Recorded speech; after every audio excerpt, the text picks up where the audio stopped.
E.G. was an ordinary high school student in Japan, but he lived with a heavy secret. 10 years earlier, a careless wish had destroyed the world he knew, and ever since then he had carried the guilt of that catastrophe.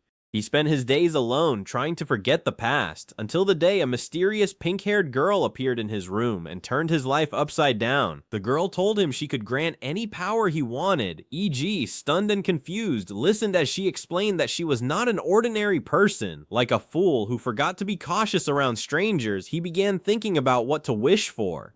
Then he remembered a cartoon villain he admired, a man who wanted to conquer the world, not for cruelty, but to bring order and peace. E.G. made his wish, asking for the world to be conquered in that same way. That wish triggered a disaster beyond imagination. The ground split open, the sky shattered, and the world collapsed into chaos. E.G. survived, but his stepsister was injured, and countless innocent people died. The event became known as the Great Destruction. 10 years later, E.G. was still haunted by what he had done. Now in high school, E.G. lived as a social outcast. In class, his teacher explained the history of the Great Destruction and spoke about the people known as orders, individuals born with special powers. Most orders were now under government control, but many people still believed one of them had caused the catastrophe. E.G. grew uncomfortable during the lesson and left the classroom pretending to be sick. On his way home, he passed a protest against the orders, where people shouted that they should be executed. Things only grew worse when he was attacked by Ren, a sword-wielding girl who seemed determined to kill him. After a brutal fight, E.G. was left bleeding on the ground. In the chaos, an unknown power suddenly awakened inside him, and Ren's sword vanished from her hand and struck her in the stomach instead. Horrified, E.G. ran for help, terrified that he had killed her. He hid in a temple near a river and tried to understand what had happened. He almost went to the police, but realized the evidence would point to him, and that his identity as an order might be exposed. Trying to steady himself, he called his sister at the hospital. That gave him enough peace of mind to visit her in person, only to find the hospital strangely empty. Then he heard her voice again and saw Ren arrive in a wheelchair, pushed by people he never expected to see. Ren was alive. Worse, she took E.G.'s sister hostage and stabbed her to prove she was serious. She demanded that E.G. meet her alone at an abandoned building. Crushed and furious, E.G. rushed into the danger, but a mysterious woman named Daisy appeared and told him the truth. Ren was not an ordinary girl. She was an order too, and her power was regeneration. That was why she could survive almost anything. Daisy also explained that E.G.'s own power was far more dangerous than he realized. If he lost control, he could destroy the world again. To keep that from happening, she sealed his strength down to a tiny fraction of its full capacity. E.G. refused to believe he had any right to fight back, but Daisy insisted he had no choice if he wanted to save his sister. Accepting that, he remembered his old wish for total control over the world. At the abandoned building, Ren held his unconscious sister as soldiers surrounded him. She ordered them to shoot, but E.G.'s power took hold of the area. Bullets could not reach him. He dominated the soldiers, then used a ghoul-like avatar to restrain Ren and force the truth out of her. Ren refused to cooperate and vowed to kill him and his sister both, but E.G. answered by commanding her never to harm either of them again. For the first time, Ren was shaken. Ren attacked again, furious that she could no longer carry out her revenge. She had spent years searching for the person responsible for the Great Destruction, believing E.G. had killed her parents. E.G., seeing her pain, told her she needed a new purpose in life and should find someone to love. Ren rejected the idea, but E.G.'s powers reacted to his own words, binding her to him even more tightly. He did not understand the strange connection that had formed between them, but before he could process it, a new enemy appeared. A man named Fran arrived and introduced himself as one of the underground government's strongest orders. He used time-stopping powers to overpower E.G. and take him into custody. E.G. later woke up in a secure facility, restrained in a straitjacket. Ren unexpectedly freed him, claiming she was helping him escape, though she still tried repeatedly to kill him along the way. Every time she attempted to stab him, shoot him, or lure him into deadly traps, his command power saved him, and her regeneration brought her back from the dead. After escaping the facility, E.G. and Ren reached a crossroads. One path led to freedom, and the other led to his sister. E.G. chose his sister without hesitation. On the way, the pair were ambushed by soldiers, but E.G. used his powers to break the bridge beneath them and stop incoming bullets. Eventually, he reached the room where his sister was being held in a strange sleep pod, only to be blocked by Fran again. Ren tried to overwhelm Fran with grenades, but the fight was interrupted by another order whose power forced everyone to stop fighting and make peace. This group turned out to be the top 10 orders in the world. Their white-haired leader, Yoshi, explained that after the Great Destruction, the world had changed. The United Nations had created a hidden government made up of the strongest orders to maintain control.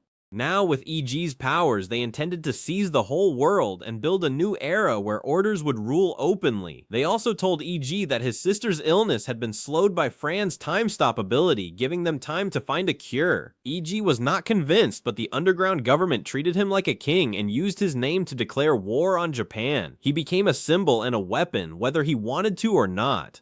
Soon he was called to a war council where Mary, a sharp-tongued woman with special powers, outlined their battle plans. She explained that the government had already announced EG as the ruler of a new order-led state and that the enemy had taken hostages to pressure the council. When a prime minister publicly accused EG of controlling the underground government, the enemy executed the hostages on live broadcast. In response, EG fired on Mary and the other orders, but his true power stopped the bullets before they hit them. The Prime Minister believed the attack had succeeded, and Ren suddenly burst into the meeting to kill EG. Instead, EG shot her before she could land a blow. Ren regenerated once again, confused and furious. The next day, EG led a mission to infiltrate the city with Ren and a squad of soldiers. As they moved through tunnels, the ceiling began to collapse. The soldiers panicked and fled, but a blue-haired girl named Io rushed ahead and used divination to guide the group to safety. She explained that their mission was to secure a target known as the Rock Ruler, an immense avatar linked to another order. The Rock Ruler appeared and began destroying everything around them. EG tried to dominate it, but the creature was only an avatar, not the actual user, so his power had little effect. Ren then revealed that the Rock Ruler's owner, Kyo, was nearby and wanted EG dead. Io later warned EG of a new danger. The United Nations were preparing to launch a nuclear missile at the city. The attack began almost immediately, where he tried to evacuate civilians while the missile approached.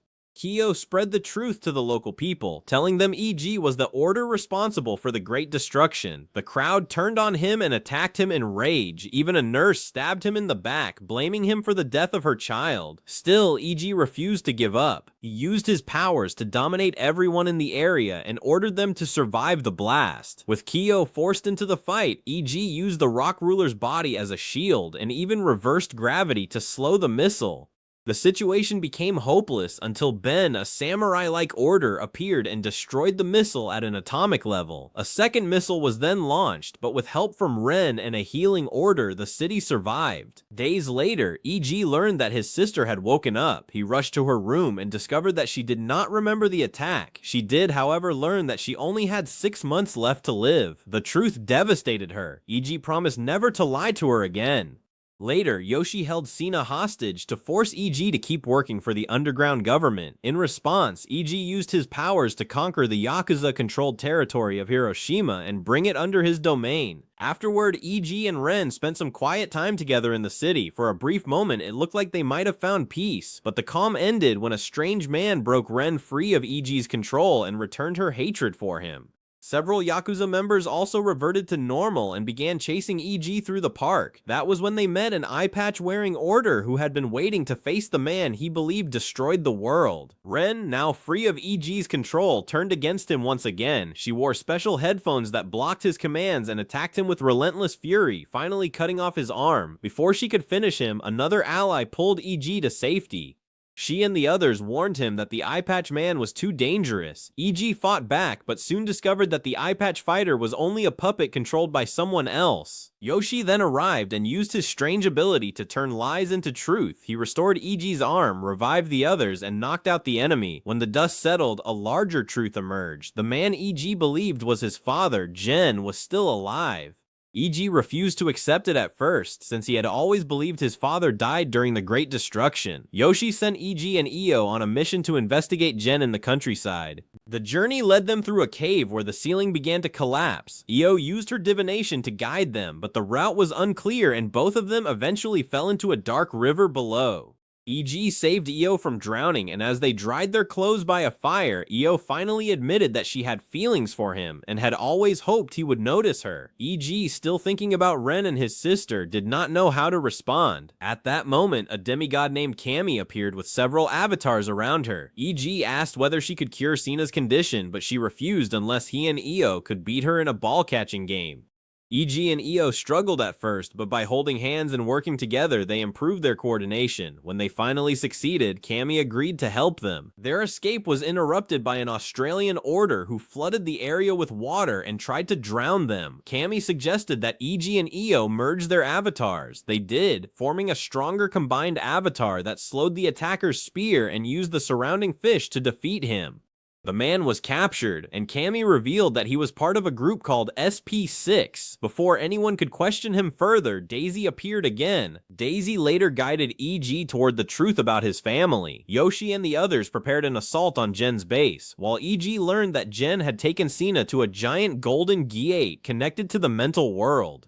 Gen explained that years earlier he had been researching how to turn desire into energy in order to cure Sina. During his work, he discovered a gate to a world where wishes could become reality. Sina had been the first person whose wish was granted, and that event had created the orders. Gen told Sina that the Great Destruction had not been her fault. He claimed instead that he had altered her memories to hide the truth, and that her mind had later been damaged by the same power. EG finally learned that Gen was truly his father.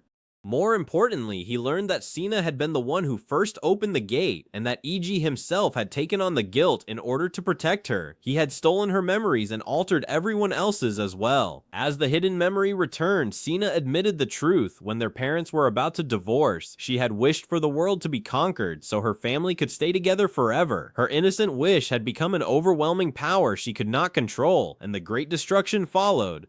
Feeling responsible, she chose to help her father complete his work and create a world where every wish could come true. EG rejected the idea. He argued that a world built on lies would never be real. Sina, however, accused him of hypocrisy since her own life had been built on lies for 10 years because of his wish. She said she had learned that lies could still bring happiness, and declared that she wanted to share the happiness she had felt with everyone in the world. EG tried to stop her, but she cut off his hand and forced him away from the gate. Gen used Sina and her avatar to fully open the connection to the mental world. EG fell to the ground where Ren found him and healed him.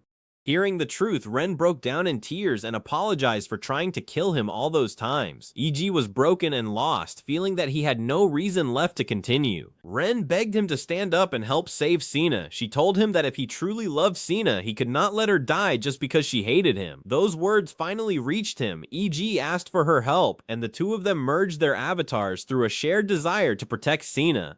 At the same time, Yoshi and the rest of the team launched their final attack on Gen's base. Frank used his time stop powers to block attacks, and the blind samurai joined the fight. EG and Ren rushed in together, healing themselves as they fought through the chaos. EG confronted Gen directly and declared that he would save Sina. Gen answered that he would fulfill her wish instead. Their powers collided, distorting space around them.